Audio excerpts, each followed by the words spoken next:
안녕하십니까. 반갑습니다. 대방열린고시학원에서 식품학 담당하는 이승훈입니다.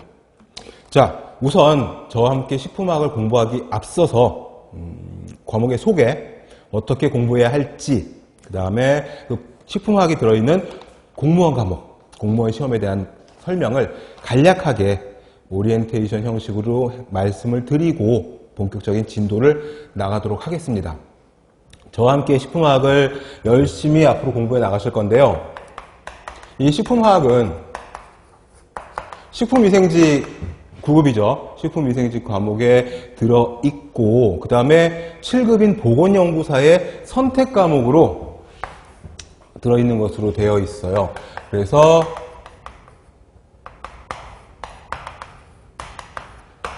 이렇게 되어 있거든요. 그리고 이제 중요한 것은 뭐냐 하면 주지 과목들 있지 않습니까? 국어, 한국사, 영어들은 문제 공개가 되어서 어떤 공부의 방향을 잡기가 참 수월한데 전공 과목들 기술직, 기능직 공무원, 기술직 공무원이죠. 기술직 공무원의 전공 과목들은 이게 문제가 비공개거든요. 그래서 시험을 직접 보고 어떤 공부의 방향을 감을 잡는다던가 출제 경향이라든가 난이도 같은 것들을 우리가 판단할 수 있는데 그것을 위해서 제가 여러분들과 함께 같이 시험을 보러 다니기도 할 거고 다녀본 적도 있었고 해서 그런 부분들 비공개 문제이기 때문에 경향이라든지 어떤 난이도에 대한 부분들을 수업 중간중간에 예를 들어서 설명을 해드리면서 진행을 해 나가도록 할 겁니다. 일단은 지자체별로 약간씩 차이는 있긴 하지만 9급과 7급에 들어있는 그런 과목이기도 하고 여기 왜 제가 식품학을 써놨느냐 하면은 식품학은 앞에 식품자만 붙어있는 화학과 다르지가 않아요. 그래서 일반 화학의 아주 낮은 수준의 일반 화학의 지식을 토대로 해서 그 식품에 들어있는 성분에 대한 공부를 하는 겁니다. 그래서 기본적으로는 사실 암기 과목이기는 해요. 암기가 한 70%, 65% 정도를 차지하고 나머지가 이제 이해를 통한 이론의 이해를 통한 암기 이렇게 생각하시면 될 것 같습니다. 화학은요, 일단 구조에 대한 학문이거든요. 근데 물론 우리가 뭐 학문을 공부하자고 이 자리에 모인 게 아니라 그렇죠? 이 시험의 합격을 위한 공부 때문에 이 자리에서 함께 하고 있는 거잖아요. 그래서 이 구조, 화학 이런 그 이론적인 내용들을 시험에 딱 포커싱을 해가지고 여기에 딱 맞춰가지고 합격할 수 있는 공부. 이렇게 여기까지 공부하고 이 부분까지는 꼭 해야 된다라는 부분들을 우리가 수업 중에 거기다가 초점을 맞춰가지고 공부를 하게 될 겁니다. 그 다음에 이제 또 중요한 내용이 뭐냐면 과목의 특성상 용어. 자, 여러 전공자들이 이 시험들을 준비하고 계신 걸로 알고 있어요. 물론 전공자들도 있으실 테지만 사실 우리가 그렇잖아요. 저도 공부를 되게 오래 했었고 나름 짧은 가방끈들을 많이 이어붙인 사람인데 전공을 했다고 해서 아는 건 아니죠. 식품화학을 학부 때 배웠어. 그치만 기억을 하고 있다는 건 아니잖아요. 그거는 공부했다는 사실과 우리가 알고 있다는 것과는 또 별개의 문제니까. 그렇죠? 다 그렇습니다. 그게 가장 노멀한 거고 가장 정상이세요. 저랑 오늘 첫 주 3시간 3강 수업을 했단 말이죠. 중요한 내용이 꽤 있을 거예요. 되게 많이 있을 거야. 초반이라. 다음 주 이 시간에 와가지고 자리에 앉았는데 기억이 안 나. 내가 이상한가? 내가 뭐 잘못된 거 아닌가? 이래 갖고 되겠어? 지극히 정상, 지극히 노말이시니까 절대 걱정하실 필요 없습니다. 무슨 이야기를 하려고 하는 거냐 하면 용어, 정의, 각각의 개념 이런 것들을 전공자나 비전공자나 우리 모두 똑같이 제로 베이스에서 시작하는 거예요. 네. 전공자들은 그래 내가 학부 때 들어봤었어. 고등학교 때 배웠던 내용과 크게 다르지 않은데 그래 맞아요. 그렇지만 좀 더 확실히 컨펌을 하는 거죠. 컨펌을. 좀 더 확실하게 다지고 꽝꽝꽝꽝 단단하게 다져야지 거기다가 집을 세울 수 있으니까 아는 사람들은 좀 더 확실하게 다지고 확실하게 모르는 사람들은 처음 보는 사람들은 새롭게 받아들이고 그래서 다른 색깔로 합시다. 이 과목을 공부하기 위해서는요. 화학적인 구조를 알아야 돼요. 이게 사실 이 과목의 반 이상이에요. 반 이상. 그런데 그러기 위해선 이 구조를 이해를 하려면 용어, 정의, 각각 이론의 개념들 이게 선행되지 않으면 이 공부가 선행되지 않으면 외울 수가 없어요. 이해할 수가 없어요. 진도는 나가긴 나가는데 딱 책 덮고 나면 아무것도 기억이 안 날 수 있어요. 그래서 전공자들도 식품을 전공한 식품영양학과나 식품과학과나 아무튼 식품 전공자들도 식품화학을 크게 좋아하지 않는 과목으로 되어 있어요. 왜? 화학이니까.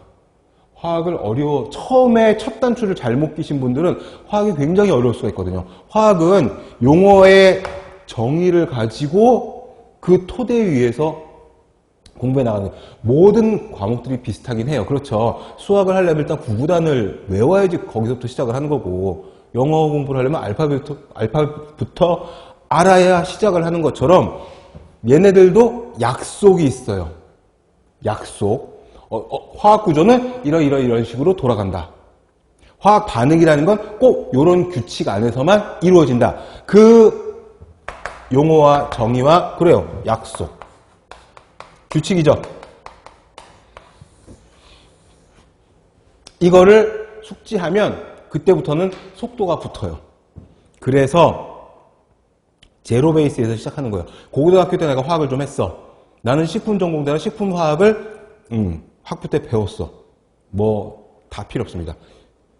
처음서부터 똑같이 시작하는 겁니다. 그래서 우리 교재에 있는 문장 하나하나, 숫자 하나하나 전부 다 꼼꼼하게 개념, 정의, 이 정의 굉장히 중요해요. 정의, definition. 정의에 입각해서 설명을 해 나갈 거예요. 처음에 수분하고 탄수화물 1장, 2장까지는 진도가 꽤 느릴 수가 있습니다. 왜 그러냐 하면 이 앞에 두 파트가 굉장히 중요하고 이 수분과 탄수화물을 정말 꼼꼼하게 잘 넘어가게 되면, 이해를 하게 되면 그 뒤는 굉장히 탄력이 붙고 쉽다는 게 아니라 공부하기가 굉장히 용이해질 수가 있습니다. 그래서 일단 과목에 대한 설명을 간단하게 말씀을 드렸고, 그리고 이제 우리 공부는 일단 12주 정도를 예상을 하고 있는데 플러스 마이너스 오차가 조금 있을지 모르겠지만 일단은 12주 90, 11월 달은 이론, 이 교재로 이론 수업을 하고 한 달 쉬고 이제 12월 1월은 2025년 1월은 이 기출문제 분석, 단원별 문제, 단원별 기출문제, 예상문제 완성반을 하게 될 겁니다. 그리고 나서 이제 실제 모의고사, 동형 모의고사 이런 것들이 이제 2025년 2월 정도로 계획을 하고 있는데 그 부분은 뭐 변동의 소지가 있을 수가 있으니까 우선 확실한 것은 앞으로 12주 동안 우리가 식품화학의 이론, 기초 이론이지만 굉장히 중요한 이론, 시험에 꼭 나오는 이론들을 먼저 숙지하고 나가자는 겁니다. 식품화학 시험 문제는요, 이 구조에 대한 문제가 굉장히 많이 나오고, 그 다음에 이 구조를 이해함으로써 뭘 할 수가 있냐 하면, 이건 그냥 화학이 아니라 식품화학이잖아요. 자, 이 말씀은 왜 드리냐 하면, 여러분이 공부할 때, 이게 뭐야? 뭐, 암호야? 구조식만 나오고, 반응식만 나오고, 설명을 하나 모르겠는데? 이게 어떻게 시험 문제로 나온다는 건? 그렇죠. 여러분들이 경향, 어떤 식으로 시험 문제가 나올지, 그거를 지금 말씀드리는 거예요. 다시, 식품화학은 식품에 대한 화학이에요. 그럼 이걸 왜 공부하느냐? 이 구조를 이해를 왜 하느냐? 하면 식품을 가지고 조리, 가공, 저장. 식품의 이용이잖아, 이용. 식품은 먹는 거고, 바로 못 먹을, 잘 먹으려고 하면 조리해야 되고, 공산품, 식품을 만들려면 가공을 해야 되고, 지금 안 먹고 좀 뒀다 먹으려면 저장을 해야 되고, 수출도 해야 되고, 수입도 해야 되고, 이거 다 뭐예요? 식품의 성분, 화학 구조, 이 부분을 알아야지만, 식품에 대한 화학적인 내용을 알아야지만 이게 가능한 거거든요. 그럼 공무원 시험 문제 어떤 식으로 나오겠어요? 화학의 본질적인 내용도 물론 나오겠지만 이 화학을 응용한 이런 부분들, 이런 부분들이 출제가 되는 거죠. 나아가서 얘네들을 뭉뚱그려 가지고 영양이나 인체 생리에 도움을 줄 수 있는 뭐죠? 기능성 식품에 대한 문제도 한 문제씩 출제가 되고 있어요. 1번 아니면 20번, 공무원 시험 20문제, 사지선다 20문제 중에 1번 아니면 20번 문제로 얘네들이 단골로 출제가 되고 있어요. 기능성 식품이라는 건 뭐예요? 먹고 맛있고 에너지를 발생시키고 이 식품의 기본적인 거 외에 먹으면 어디에 좋다더라, 좀 도움을 준다더라, 이런 부분들. 이게 결국에는 식품에 우리 교재에 나와 있지만 3차적인 기능이거든요. 그러니까 본질적인 화학, 그건 화학시험이죠. 일반 화학시험 과목이 따로 있고 우리는 식품에 대한 화학이기 때문에 식품에 대한 화학을 공부해서 결국에는 이러한 거에 응용을 해보자 하는 과목이기 때문에 화학을 알아야 되긴 하지만 화학이 전부가 아니라 얘는 베이스로 깔려 있어서 구조에 대한 문제도 나오긴 나와요. 그러나 30% 이하?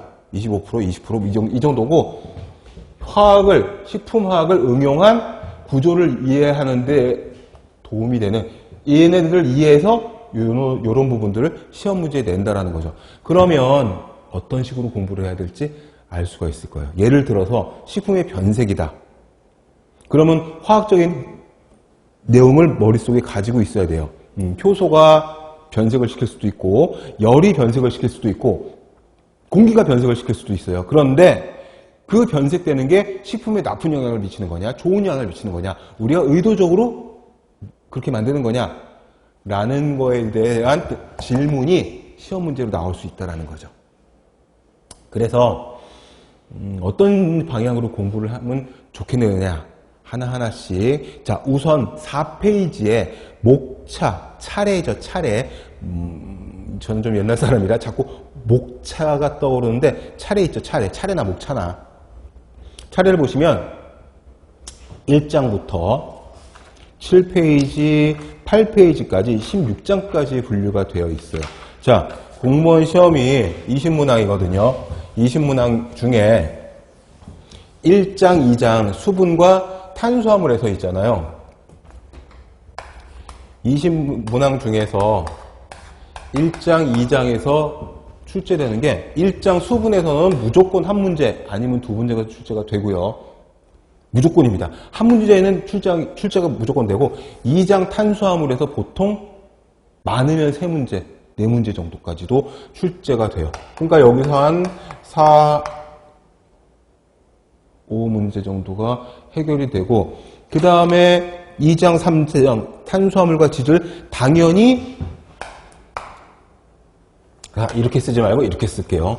20제가 어떻게 나오느냐면 일단 5대 영양소. 식품은 5대 영양소로 구성이 되어 있으니까 화학적으로. 수분.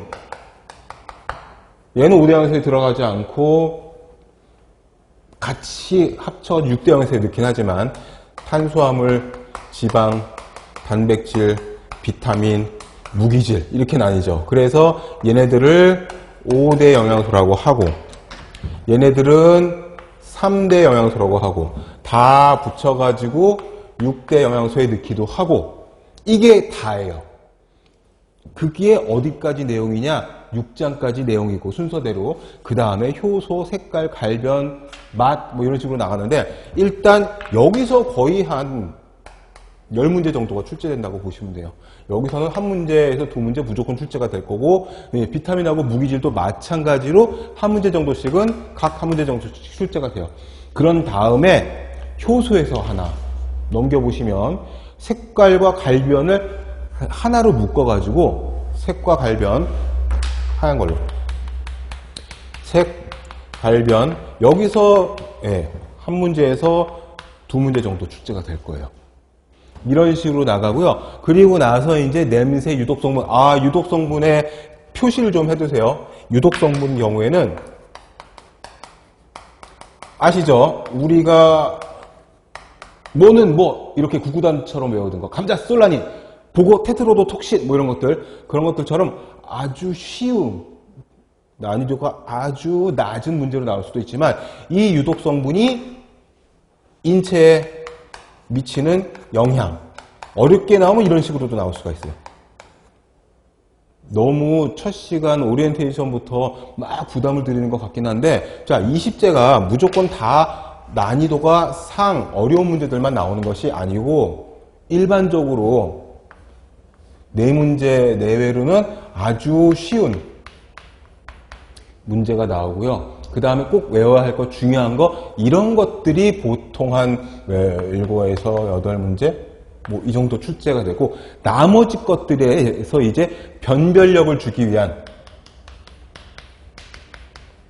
굉장히 지역적인 아주 디테일에 치중한 지역적인 문제가 한두 문제 출제가 될 거예요.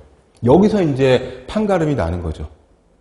여러분들이 공부하는 것은 이 교재를 꼼꼼하게 저와 함께 공부를 하면 일단 요거 빼놓고는 아니에요. 사실 이것까지도 다 커버가 될 수가 있는데 너무 많이 외워야 하니까 요거 하나 정도 빼놓고는 19문제 정도까지는 풀로 커버가 될 거예요. 풀로 커버가 되고 나머지 이제 한 문제 정도, 두 문제 정도 그 부분을 세심하게 꼼꼼하게 신경을 써가지고 대비를 하시면 그러면 거의 만점에 가까운 점수를 얻으실 수 있을 거예요. 다른 과목들도 마찬가지지만 공무원 시험이 20문제가 다 어렵게 나오는 게 아니에요. 진짜로 쉬운 거 정말 야 이거는 한글만 깨우쳐도 풀 수 있는 그런 정도의 문제? 그런 정도의 문제 3-4문제 출제가 된다니까요. 20문제를 20분 동안 풀어야 하잖아요. 시간 배분이.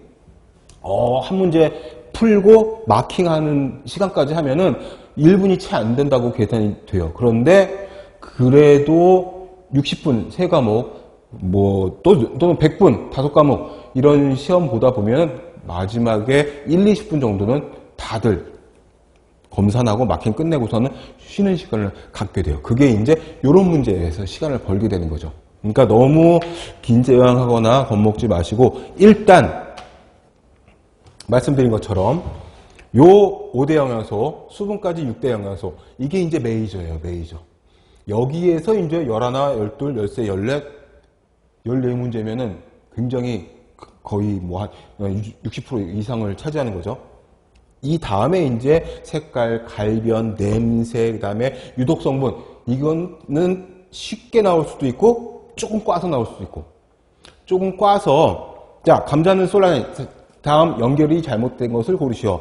감자, 솔라닌, 보고의 테트로도톡신, 베네루핀은 모시족에, 그 다음에 삭시토신 섭족에, 우리 외우는 거, 그렇게 쉽게 나올 수도 있어요. 아주 이지하게. 그러나, 만약에, 테트로도톡신의 인체 영향, 시한배당체의 인체 영향, 어떤 피해를 일으킬 수 있느냐. 요러면 이제 한 7급 문제 정도. 이렇게 어렵게 꼬아서 나올 수도 있다라는 거죠. 맛도 마찬가지예요. 맛. 지금 6페이지에 보시면 10장 식품의 맛이 있는데 이 부분도 한 문제 정도 출제가 될 수가 있어요. 맛은 단맛, 짠맛, 신맛 여러 가지가 있는데 예를 들어서 단맛. 단맛인데 전통적인 설탕이 이런 단맛이 아니라 대체감미료에 대해서 아스파탐에 대해서 많이 쓰고 있잖아요. 이런 것들 시사적인 내용들 이런 부분들도 잘 나오니까 예를 들어서 아스파탐을 언급하는 문제가 나왔다 이거예요. 그러면은 이 아스파탐의 성분은 식품화학이니까 화학적인 성분은 페닐알라닌, 그 다음에 뭐 아스팔틱 애시드 뭐 이런 것들인데 그걸 물어보면 아주 쉬운 문제야. 근데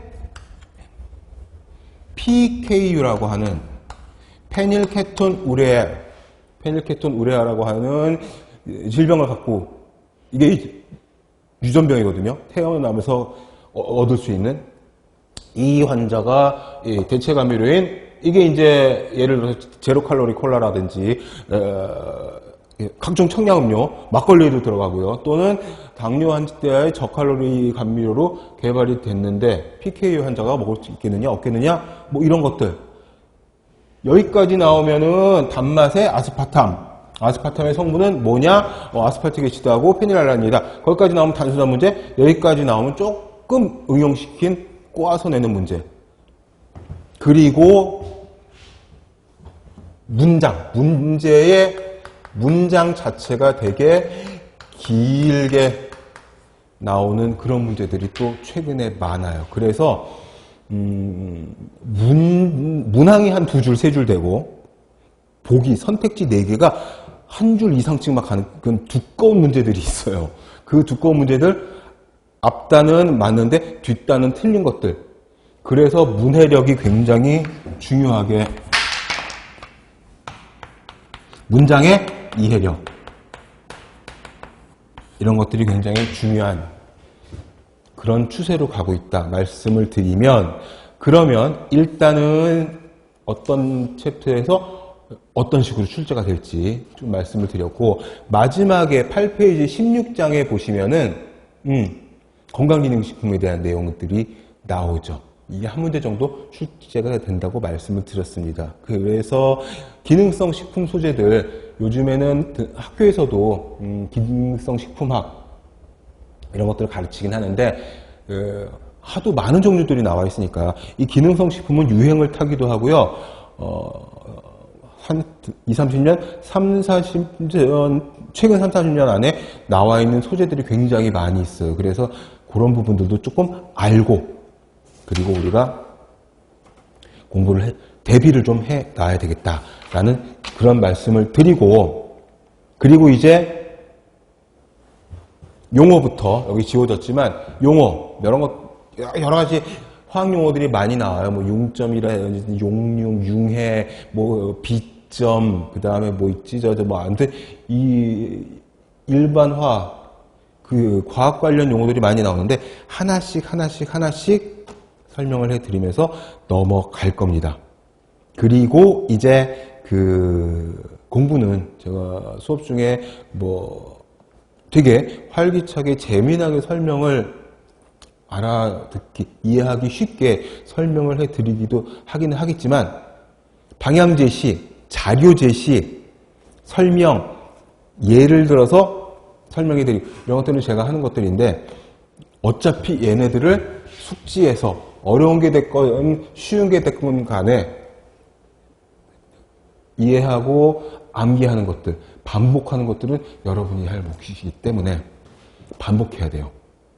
이해가 안 가는 것은 2번 읽고 3번 읽고 천천히 읽고 소리내서 읽고 그래도 안 되면 손으로 써보기까지 하면서 저도 처음에 이해 안 되는 부분도 그렇게 공부를 했거든요. 읽다가 안 되면 손으로 쓰면 또 도움이 되더라고요. 뭐 꿀팁 같은 건 아닌데 아무튼 저는 모든 자료와 이해를 도와드릴 수 있는 모든 수단을 다 강구해서 전해드리고 우리 학원도 마찬가지고요. 그거를 받아들이고 빨아들이고 반복 학습해가지고 시험에서 빡 이것까지 다 맞추시는 거는 여러분들이 담당할 부분이니까 그 부분을 우리가 균형을 잘 맞춰가지고 함께 재미나게 활기차게 공부를 해 나가야 되겠습니다. 자, 그러면 목차는 넘어가서 9페이지로 가는데 목차가 너무 아쉬워서 한마디만 더 말씀을 드리고 갈게요. 제가 학부 3학년 때 공부를 되게 안 하던 시절이었는데 그게 딱 식품화학 과목이었어요.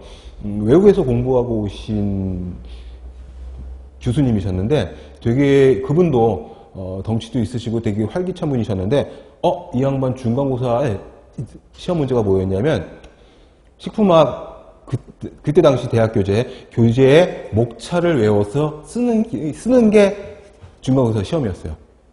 알려주는 거죠. 그러니까 한 서너 페이지 되잖아요. 1장부터 10몇 장까지 그 소제목까지 1절, 2절, 3절, 4절, 5절 이렇게 이거를 다 외워가지고 비포 용지 하나씩 나눠주고 이름 쓰고 목차를 쭉 적으라는 거예요. 그게 그 학기 중간고사 시험 문제였어요. 가르쳐주고 시험을 보시는 거죠. 외우면서 얼마나 투덜거리냐면은 아니 목차 차례를 외우는 사람이 어딨냐고 그랬는데 꾸역꾸역 외웠죠. 어떻게 시험을 봐야 되고 그때는 정말 뭐 90년대 극초반이었으니까 옛날이니까. 근데 그 시험을 보고 나서 그 전까지는 진짜 구름이 껴있는 안개 껴있는 뿌연 블러 처리가 되어 있는 과목이었다면 목차를 외워서 비포지에 써서 내고 중간고사를 치른 이후부터는 이게 그 과목이 정리가 돼서 머릿속에 들어오는 거예요. 자, 여러분들 보시면 1장부터 16장까지 있는데 이 목차가 좀 이렇게 루즈하게 한 줄씩 떼어서 되어 있잖아요. 이 차례에다가 한 줄이나 두 줄로 깨알같이 식품 속의 수분, 식품에서의 물의 기능 한두 줄 적는다고 생각을 해보세요. 그러면 4페이지부터 8페이지까지가 뭐가 되냐면 아주 컴팩트하게 축약이 되어 있는 서머리북이 되어버리는 거죠.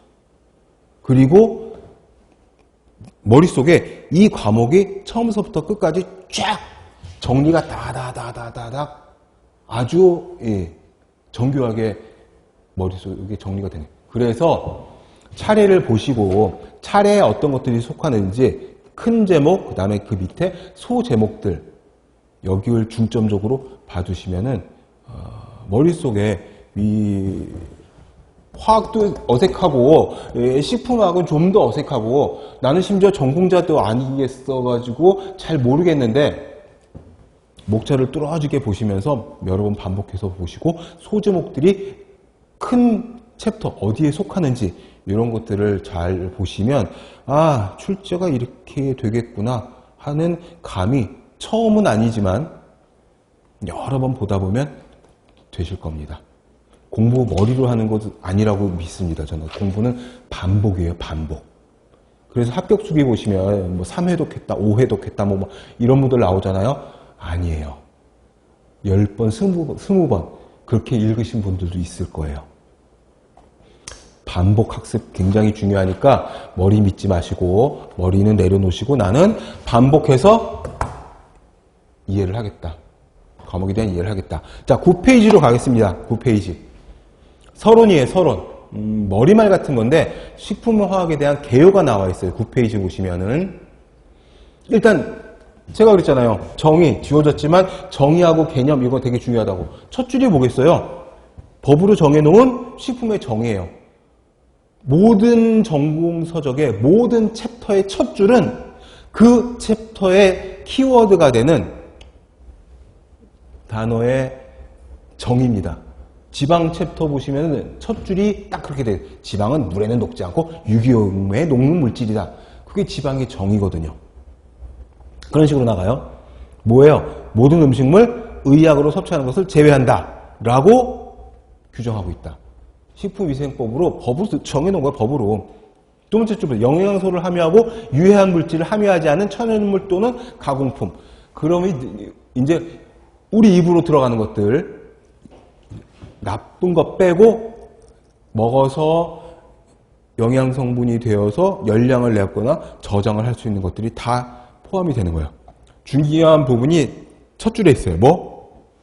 의약으로 섭취하는 것은 제외한다. 무슨 소리냐? 식품은 치료 목적으로 먹는 것이 아니다.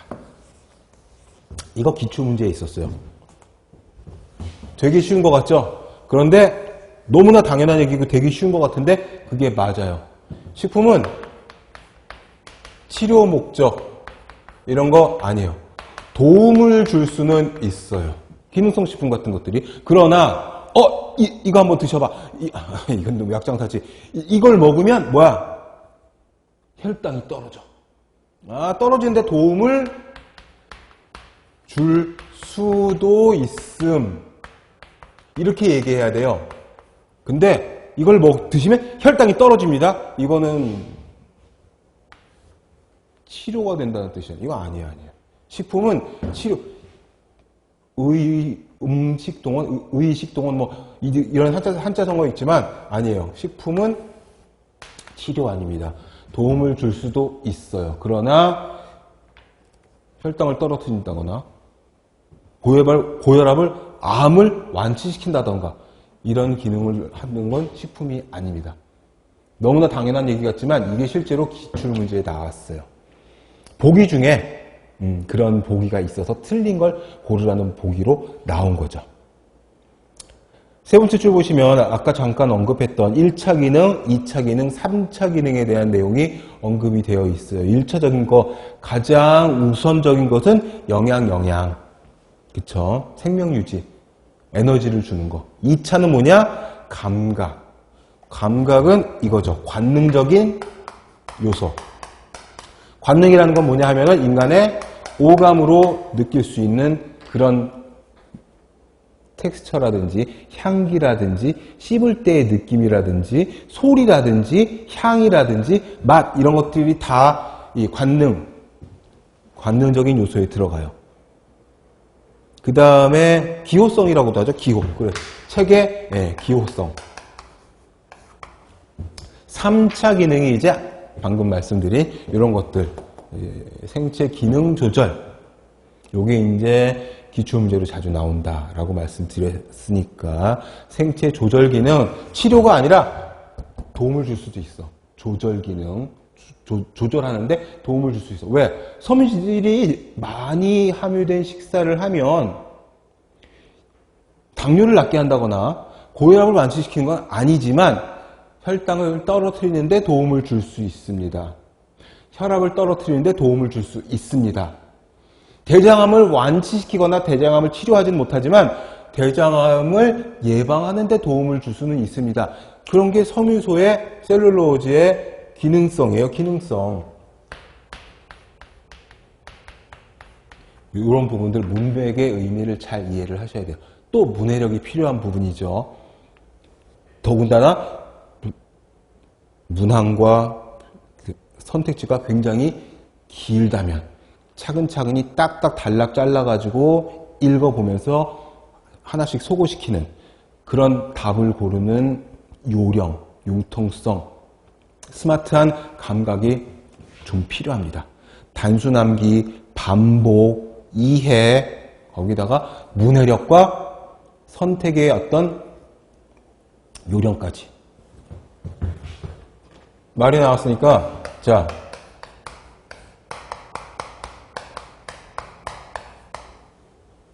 시험장에 가셔서 시험지를 받으면 바로 넘겨볼 수 있는 게 아니죠. 10시 땡 종칠 때까지는 시험지 겉면만 보고 있어야 돼요. 시험지를 미리 나눠주고 겉면에 그렇게 써 있어요. 하도 많이 봐서 제가 외웠는데 본 시험은 문항을 잘 읽고 문항에 적합한 하나의 답만을 골라서 표기하는 시험입니다. 이렇게 써 있어요. 굵은 글씨로. 그게 뭐냐 하면 최선답을 고르라는 거죠. 그리고 문항을 읽다 보면 가장 뭐뭐인 것은 이런 식의 문제가 되게 많아요. 이게 뭐냐 하면 보기 1번부터 4번 사이에 애매하게 2번과 3번인가 3번과 4번인가 애매한 보기가 있을 수 있단 말이죠. 그게 뭐냐? 최선답. 가장 정답에 가까운 걸 고르라는 거예요. 예를 들어서 사실 이게 뭐 문과 쪽 과목도 아니고 뭐 국어 이런 것도 아니고 사실 이과 쪽 과목이 이과 쪽 과목에서도 특히 또 화학인데 이런 애매한 문제가 수치를 외워서 답을 찾아야 되는 시험이에요. 예를 들어서 우리가 0.90 0.5, 0.12 또는 뭐 0.85 이렇게 보기가 나왔어요. 그런데 우리가 외웠던 수치는 뭐냐면 교재에서 보고 공부 시간에 보고 내가 외웠던 건 0.91이었거든요. 없어. 복이 없어. 뭐 화를 내는 거지. 공부를 꼼꼼하게 디테일하게 했던 분들이 더 그래요. 아, 문제 잘못됐는데 이거 내가 외운 답이 없어. 내가 분명히 외우고 있는데 가장 가까운 거. 딱 떨어지지 않더라도 플러스 마이너스 오차 범위 안에서 다른 것들과 비교했을 때 얘와 가장 가까운 거 이런 거 고르셔야 돼요. 그게 어떤 융통성이고 그게 어떤 시간 절약을 통해서 정답을 빠르게 고를 수 있는 그런 부분이 될 거예요. 중요한 부분입니다. 이게 사실 암기해서 답을 고르는 것보다 더 중요할 수도 있어요. 어떻게 보면. 자, 그 다음에 세 번째 문단쯤 보시면은요, 식품화학에 대한 설명이 나와 있어요. 식품 구성 성분, 물리화학적 특성, 가공, 조리, 저장, 활용, 응용. 제가 칠판에 썼던 내용과 똑같습니다, 거의. 거기다 플러스 영양까지 출제가 되더라. 그리고 마지막 세 줄. 저는 이렇게 딱 꺾인 괄호로다가 표시를 했는데 다당류의 가수분해, 단백질의 가수분해, 단백질의 변성, 단백질의 교차결합, 지질의 가수분해, 지질의 산화, 비타민의 파괴, 뚜루뚜루뚜루 해서 독성물질의 생성. 이게 뭐지? 이신문항 출제되는 그 범위죠, 범위. 그렇게 생각하시면 돼요. 책에다 답이 있고 책에다 죄가 있어. 근데 한두 번 봐서는 뭔 소리인지 잘 모를 수 있어요. 제가 어디 부분을 중요하게 읽어야 된다 말씀드리고 천천히 함께 설명하면서 이해시켜 드리고 반복해서 읽는 것들은 여러분의 역할. 자, 밑에 식품은 수분과 고용분으로 이루어져 있고 고용분은 유기질과 무기질로 되어 있는데 자 보세요. 유기질과 무기질, 무기질은 회분이라고 되어 있죠. 이게 참 간단한 거예요. 유기물질, 무기물질, 우리가 유기질, 무기질 이렇게 많이 나누는데 제로 베이스에서 시작하는 겁니다. 자, 우리는 다 화학을 몰라요. 중학교 3학년, 중학교 1학년이야. 자, 무기질하고 유기질하고 근데 우리는 공부하고 있는 사람들이잖아요. 이거 일반인에게 진짜 모르는 사람한테 설명할 때 태워봐. 태워서 없어지는 게 유기질이고 태워서 남는 게 무기질이야. 무기질. 물론 화학적으로는 유기물질은 탄소를 함유하고 있는 물질, 탄소와 결합하고 있는 물질 이런 것들이 유기물질이고 그 밖의 것들이 무기물질로 되어 있지만 우리 책에 보세요. 회분이라고 되어 있죠. 회분. 회분은 한자고 회분은 뭐냐? 이거죠. 재. 태워서 남는 재란 말이에요. 재. 그렇게 구분을 하면 됩니다. 우리는 아까 5대 양사 할 때 무기질, 그렇죠. 미네랄 부분이었죠. 칼슘, 인, 황, 철 뭐 이런 것들. 자, 유기질에는 탄단지, 그 다음에 비타민 들어가고 탄수화물은 특히 나눠져서 섬유질과 당질. 당질은 가용성 무질소물 뭐 이렇게 되어 있는데 아무튼 그렇게 구분을 하고 탄수화물, 지방, 단백질 얘네들은 열량을 내는 열량원으로 되어 있고 그 다음에 무기질과 비타민이 있는데 이거는 5대 영양소라고 말씀을 드렸고 그 다음에 단백질과 무기질은 우리 몸을 구성하는 구성소가 되는 물질이고 얘네 둘은 또 조절소라고도 불립니다. 아직 화학 들어간 거 아니고 일반적인 전반적인 내용을 지금 말씀을 드리는 겁니다.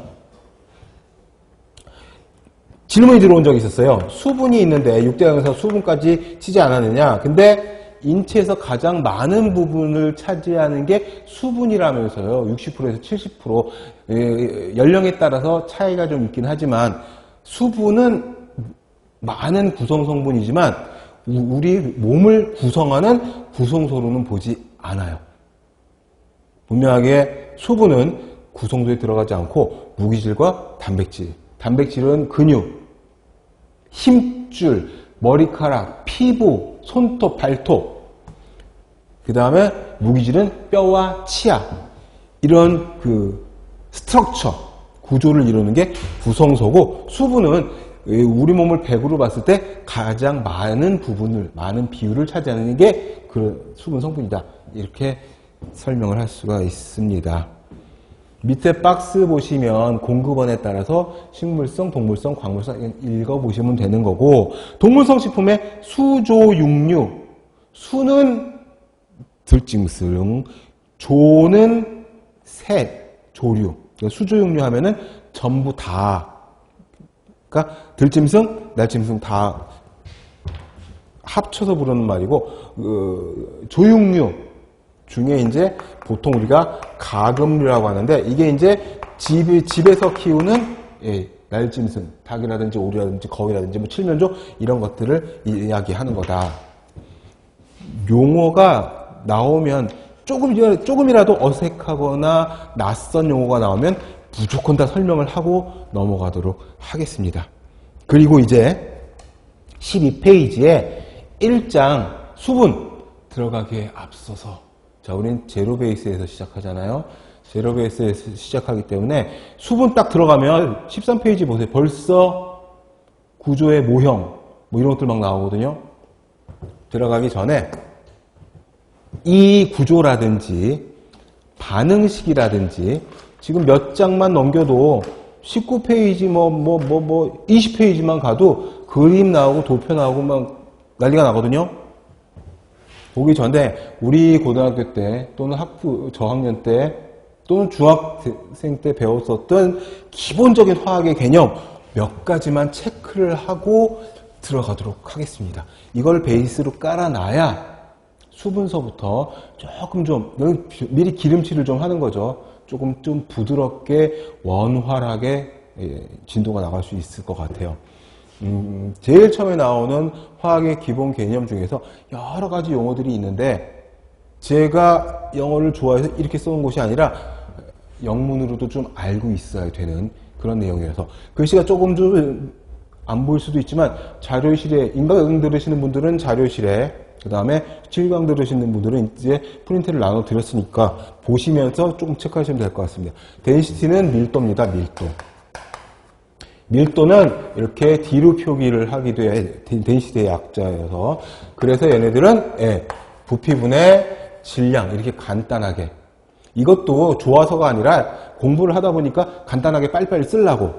볼륨, 매스. 그게 그렇죠. 그램 퍼 센티미터 제곱. 이게 뭐냐면 부피분의 질량을 말하는 거죠. 밀도는. 근데 밀도가 나오면은 비중이라고 하는 개념이 같이 쫓아다녀요. 왜? 비중이 크다, 작다. 비중이 1보다 크다, 작다. 뭐 이런 식으로 얘기하거든요. 이 비중은 뭐냐면 물과 비교한 밀도를 말해요. 자, 얘네들은 그램 퍼 세제곱 센티미터 단위가 있었는데, 이 비중은 단위가 따로 없어요.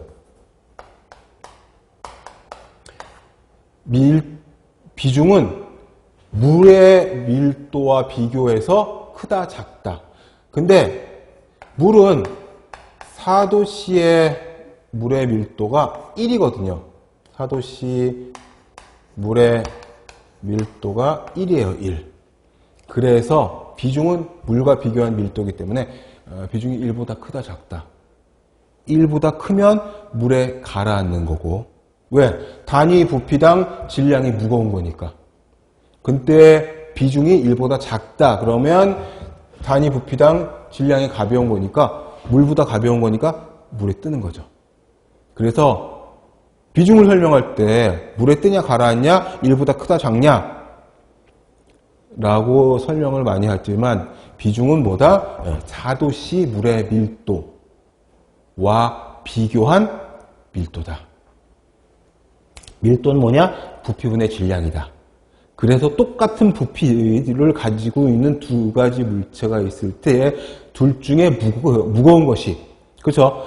똑같이 가로 세로 높이가 1cm 정육면체인 나무 토막과 쇠 토막이 있으면 쇠가 당연히 무겁겠죠. 쇠가 밀도가 크다 이렇게 표현을 하는 겁니다. 스페시픽 그래비티가 바로 비중이에요. 비중. 스페시픽 히트는 비열을 말해요. 비열은 뭐라고 되어 있습니까? 델타 T죠. 델타 T. 델타 T만큼 움직이는데 드는 칼로리. 그래서 칼로리 퍼 그람 도시, 칼로리 퍼 그람 델타 T 같은 말인데, 자, 단위를 외우라거나 중요한 건 아니고 비열의 정의만 잘 알고 있으면 돼요. 정의는 뭐다? 물을 1도씨 높이는데 드는 열량. 근데 그렇게 말하면 좀 아마추어고 우린 좀 디테일하게 해야 돼요. 물을 14.5도씨에서 15.5도씨까지 1도 차이잖아요. 1도 높이는데 드는 열량을 1칼로리로 보는 거예요. 필요한 열량. 빠졌네. 물 1g을 14.5에서 15.5도씨까지 1도씨 높이는데 필요한 열량을 1칼로리라고 한다. 그게 비열이다. 그럼 여기서 왜 해필이면 특정 온도 14.5에서 15.5도냐? 라고 물어볼 수도 있어요. 제가 수업 시간에 많이 물어보는 질문인데 대답을 하는 사람이 거의 없다시피 한 부분인데, 지구상에 존재하는 모든 물의 평균 온도가 여기에요. 바닷물, 강물, 지하수, 빗물, 북극이나 남극이나 적도나 아무튼 모든 물의 평균 온도가 딱 여기라는 거예요. 누가 한가하게 다 돌아다니면서 체크를 했겠느냐? 아니죠. 지구상에 있는 모든 물의 평균 온도는 지구의 평균 온도 이렇게 보셔도 다르지가 않아요. 그래서 그걸 비열의 개념으로 본다라는 거고요.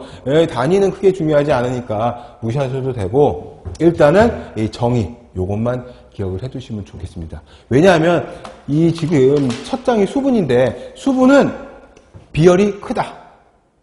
이런 문장이 나오거든요. 그래서 그걸 설명하기 위해서 설명을 해드렸고, 그리고 이제 화학은 그 밑에 거, 화학은 아무래도 원자와 분자 얘네들이 반응을 하는, 화학이라는 게 될 화자를 쓰는 거잖아요.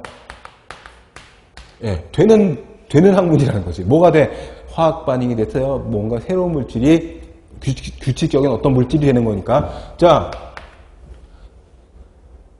어떤 물질을 식품으로 칩시다. 식품을 쪼개고 자르고 잘라서 가장 더 이상 쪼개지지 않는 가장 작은 단위, 그게 이제 원자가 되는 거고, 원자는 아톰이라고 하고, 이 원자는 무게가 있죠. 질량이라고 하죠. 질량. 질량을 가지고 있어요. 그 질량 뭐다? 질량수. 원자의 질량수는 그 밑에 있는 것처럼 양성자와 중성자의 수를 합한 것과 같다. 이제 좀 일반화 하는데 간단하게 설명을 할게요. 원자가 이렇게 있으면, 원자 아톰이니까 원자 주변에 전자가 이렇게 지구의 주위를 도는 위성, 달처럼 이렇게 회전을 하고 있는 거고, 이 안에는, 원자핵 안에는 양성자하고 중성자가 이제 들어가 있는 거예요.